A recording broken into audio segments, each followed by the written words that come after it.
Salut les gars, j'espère que vous allez bien. On se retrouve dans cette nouvelle vidéo YouTube où je vous partage mon nouveau programme parce qu'il sort complètement de ce que tu peux voir sur les réseaux.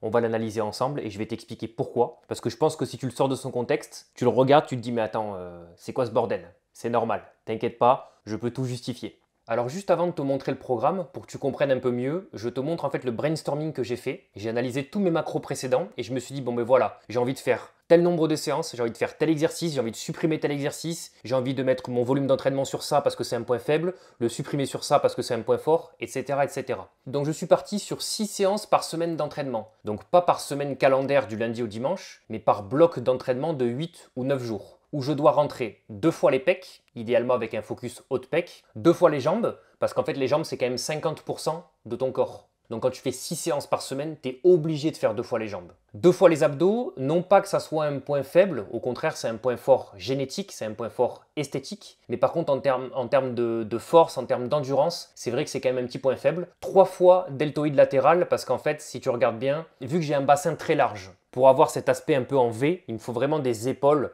bien ronde, tu vois. Et en plus de ça, j'ai des clavicules courtes et les épaules tombantes, ce qui accentue encore plus le retard. Et en plus de ça, en posing, tu vois que j'ai un avant d'épaule qui est très développé, même trop développé, j'aimerais bien en avoir moins. Parce qu'en fait, mes premières années de muscu, pendant des années et des années, j'ai tabassé le développé incliné comme ça. Même la chest press pour les pecs. Et à chaque fois, au lieu de prendre dans les pecs, eh ben, je prenais tout dans l'avant d'épaule. Donc j'ai un avant d'épaule qui est énorme et c'est moche. Et en plus, il prend le dessus sur mes pecs, donc j'ai du mal à isoler mes pecs. Aucun exercice de deltoïde antérieur et postérieur, donc antérieur je viens de te le dire, l'avant d'épaule. Postérieur pourquoi? Pour deux raisons. Un, parce que je l'ai toujours travaillé depuis mes premières années en muscu, donc il est très bien développé. Et deuxième raison, comme tu le vois à l'écran, j'ai des insertions très courtes. Ce qui fait que même si demain je pouvais les faire tripler de volume, ce qui est impossible, mais admettons, on ne le verrait pas tant que ça sur mon physique en fait. Ça serait pas énorme la différence. Donc je préfère allouer mon volume d'entraînement autre part. Réintégrer les triceps, parce qu'en fait c'est un point fort chez moi les bras, donc ça fait 2 ans que je ne les fais plus. Les biceps c'est vraiment le plus gros point fort des deux, entre biceps et triceps, parce que j'ai des insertions très avantageuses. Par contre je refais les triceps, parce que j'aimerais bien qu'ils soient un peu plus gros, et comme c'est les 2 tiers du bras, c'est bénef. Intégrer du développé couché à la machine parce qu'en fait on a une nouvelle machine qui est arrivée à Fitness Park, la machine Hammer, donc j'ai envie de la mettre dans un macro. Dips buste penché, c'est un exercice que je connais depuis longtemps mais que j'avais jamais essayé et j'ai beaucoup apprécié. Le problème c'est que je l'avais mis en deuxième exercice de mon macro, enfin de ma séance pec, et en fait il faut que je le mette en troisième ou en quatrième exercice parce que en deuxième exercice j'ai encore trop de jus. Et quand je le fais au poids du corps, c'est trop facile. Comme c'est impossible de se lester sur ce mouvement, il faudrait se lester avec une chaîne que tu mets ici pour que le centre de gravité soit bon. Il bascule vers l'avant, il faut te lester au niveau du cou avec des chaînes. Le problème, c'est que les chaînes, il n'y a aucune salle de sport qui en ont. Donc, il faut que tu les achètes, il faut que tu les ramènes à la salle. C'est trop chiant. Ça, c'est tout ce que j'aimerais bien mettre dans mon programme, mais c'est pas sûr que je puisse tout respecter. On va voir ensuite qu'il y a des trucs que j'ai pas pu respecter dans le programme que je vais te montrer juste après. Gagner en force sur mon squat. Aujourd'hui, j'ai un 1RM au squat à 165 kg. J'aimerais bien passer mon squat à 200 kg pour être à 2,5 fois mon poids de corps. Soulevé de terre sumo à la barre. Pareil, comme le dips buste penché, c'est un exercice que j'avais jamais fait. J'ai testé au macrocycle précédent, j'ai pris beaucoup de plaisir, j'ai des sensations terribles. Et enfin, séparer le soulevé de terre jambes semi-tendues du back squat, parce qu'au cycle précédent, j'avais les deux dans la même séance et mes lombaires ils encaissaient trop. Donc soit je supprime le soulevé de terre jambes semi-tendues, mais je garde le squat, je suis obligé, vu que je veux prendre de la force sur ce mouvement, je suis obligé de le garder. Soit, si je le garde, je sépare les deux mouvements dans 2 séances différentes. Maintenant qu'on sait ça, on passe au programme. Donc je vais te montrer les 4 premières semaines et les semaines suivantes, ça sera dans une autre vidéo YouTube. Donc premier exercice, élévation latérale halter et j'ai mis entre parenthèses triche autorisée pour la surcharge progressive. Pourquoi? Parce qu'en fait pendant 4 séances, la méthode reste la même. Tu vois, je suis en 20, 15, 12, 10, 8, 8, 10, 12, 15, 20, 10 séries pendant 4 semaines. Donc si je veux augmenter la charge au moins à la semaine 3, quand tu es aux élévations latérales, augmenter ne serait-ce que de 2 kg les haltères, ce qui est le plus petit incrément possible, c'est difficile. Surtout quand tu dois augmenter sur 10 séries à chaque palier. Donc du coup, c'est pour ça que les premières semaines, il n'y aura pas de triche. Par contre, semaine 3 et 4, je peux me permettre une petite triche pour justement aller gratter ce palier. Un petit élan, le petit momentum avant-arrière du corps sur les répétitions qui sont un peu difficiles. Premier exercice de la séance jambes, à proprement parler, back squat, autant que faire se peut en low bar, parce que plus tu es en low bar, plus du coup tu recrutes tes fessiers, qui est le muscle le plus puissant du corps humain, et donc ça facilitera un petit peu la prise de force sur ce mouvement-là. En 6-6-5-5, donc les séries de 6 à une charge donnée, les séries de 5 en augmentant du plus petit incrément possible la charge. Donc si je fais par exemple mes séries de 6 à 110, mes séries de 5 ça sera à 112,5, peut-être à 115. Tempo presque classique, 3-0-1-0, donc je contrôle la descente sur 3 secondes, la phase excentrique, et je remonte en 1 seconde.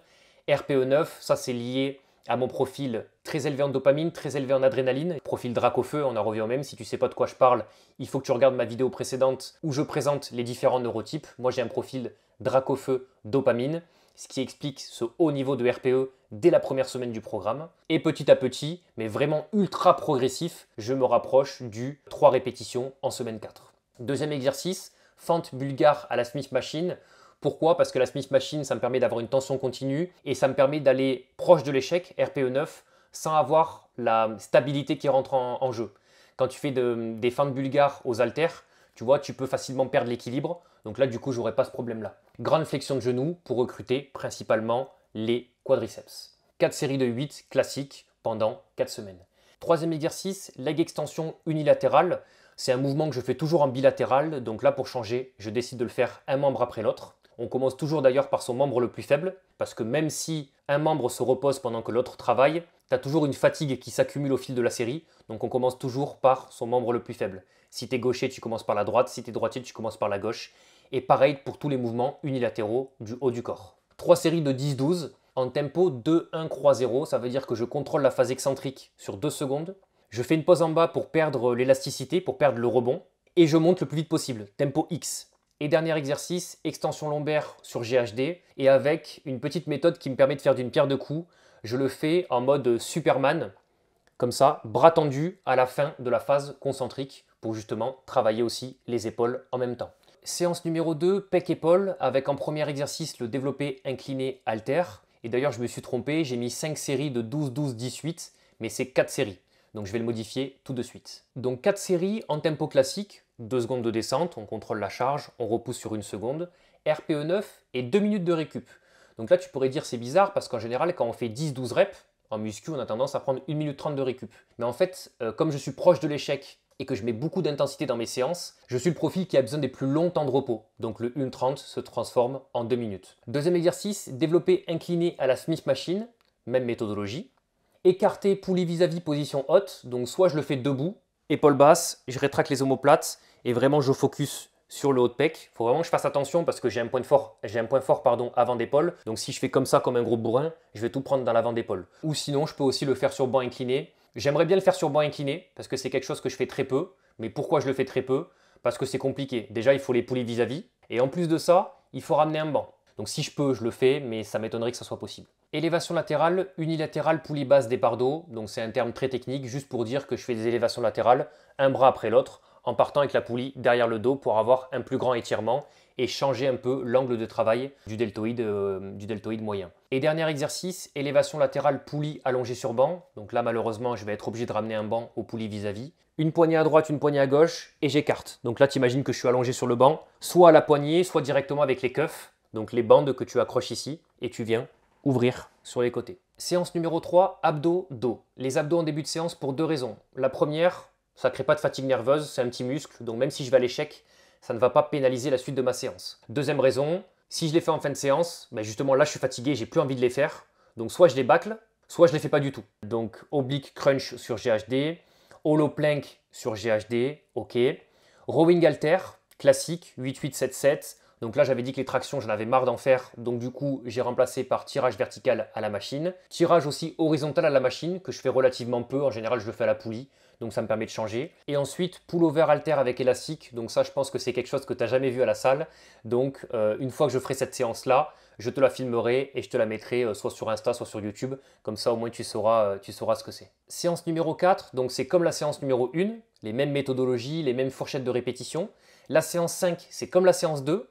Et la séance 6, c'est comme la séance 3. Pourquoi? Parce que j'ai décidé de faire ce qu'on appelle une périodisation ondulatoire. Ondulatoire, comme une onde, ça veut dire que ça change soit de semaine en semaine. Donc une semaine où je fais du lourd par exemple, l'autre semaine je fais de l'endurance de force, l'autre semaine je fais de l'hypertrophie. Soit tu peux faire ça dans la semaine. Et c'est ce que j'ai décidé de faire. Donc en gros, ça c'est quelque chose qu'on utilise beaucoup en préparation physique. Ça permet de gérer vraiment facilement quand est-ce que le pic de forme arrive. Quand tu fais, je sais pas moi, du rugby ou n'importe quel autre sport, que tu as ton match par exemple le week-end, il faut que quand ton match arrive, tu sois en pic de forme. Donc ça veut dire que ton dernier entraînement juste avant ton match, 1 ou 2 jours avant, ce ne soit pas ton entraînement le plus fatigant. Sinon tu ne vas pas récupérer et tu ne seras pas suffisamment en forme pour ton match. Au contraire, par contre, le lundi ou le mardi, en début de semaine, le match est passé et le prochain match est encore très loin, tu as bien récupéré, là tu fais ton entraînement le plus difficile. Par contre, on est sur du linéaire, semaine après semaine. 6-6-5-5, semaine d'après 6-5-5-4, semaine d'après 6-5-4-4,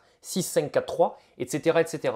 On diminue petit à petit les répétitions pour augmenter petit à petit la charge. Donc séance numéro 4, 5, 6, on va regarder uniquement les exercices vu que c'est comme les séances 1, 2, 3. Soulevé de terre sumo, un exercice comme j'ai dit nouveau que je voulais garder. Soulevé de terre jambes tendues ou jambes semi-tendues, c'est pareil. Et avec une plate, donc un disque de fonte sous les orteils pour pouvoir accentuer le recrutement des ischios. Leg curl debout unilatéral, pareil que pour le leg extension. Là, le fait de le faire une jambe après l'autre, ça permet de repérer un éventuel déficit de force et de le corriger au plus vite. Adducteur machine pour apporter un petit peu de volume et c'est complémentaire au soulevé de terre sumo. Soulevé de terre sumo, tu fais les adducteurs, tu les recrutes, donc du coup tu viens les terminer avec un mouvement d'isolation adducteur machine.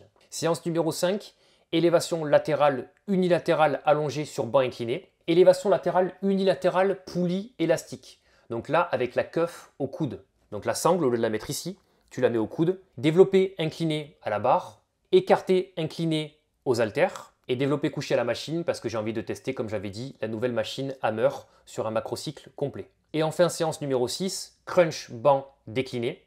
Gainage face avec coude sur le Swiss ball pour créer une instabilité. Et je vais essayer d'aller chercher loin devant moi, amener le Swiss ball, l'écarter de mon centre de gravité pour augmenter les bras de levier et rajouter de la difficulté. L'envoyer à gauche, l'envoyer à droite, tout en contractant volontairement les abdos, en ne bougeant pas le bassin. Il faut que le bassin reste fixe. Dips lesté buste droit, donc là avec un focus principalement sur les triceps. Barre au front, banc incliné, 45 degrés. Extension horizontale corde dos poulie. Et enfin, extension verticale triceps unilatérale.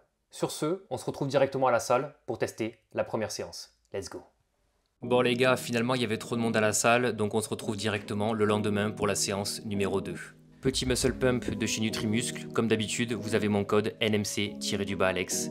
On est parti pour la séance.